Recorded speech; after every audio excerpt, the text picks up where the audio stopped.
All right, Mr. Goodman, your client, Gooby, stands accused of murder and highway robbery. How does he plead?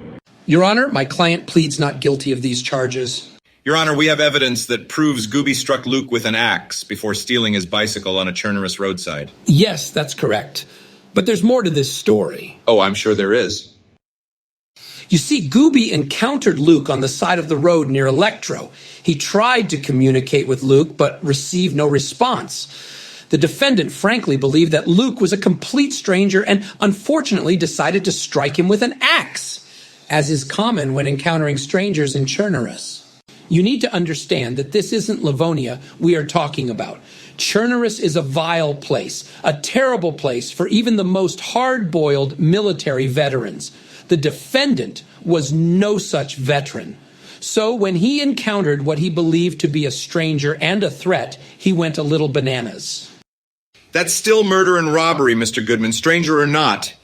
The defendant chopped a man to pieces and stole his bicycle. Yes, but Gooby had no way of knowing that it was Luke. He thought he was some random no-mic loser. He still killed him with a firefighter axe and went off with his The bike. prosecution will withdraw. I will have order in my court.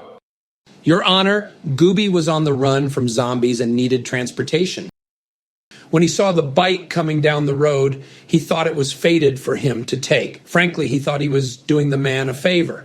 The defendant believed the offended was suffering from a severe mental deficiency that prevented him from speaking. He thought he was in pain and beckoned him to put him out of his misery. Your Honor, this is all hearsay. There's no evidence that suggests the defendant had any reason to believe that the offended was suffering. Well, if Luke had only spoken up, we wouldn't be in this mess. But the fact of the matter is, he didn't. Gooby thought he was defending himself from a stranger and unfortunately made a mistake. But you are ignoring that this is still murder and robbery. Ignorance is not an excuse. Your Honor, Gooby was just being a bit silly. He didn't know it was his friend, and he needed transportation.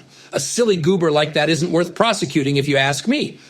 We all have silly-willy moments sometimes. Even the offended has occasionally done sussy-wussy things, like that time he tricked my client into crossing the lighthouse bridge.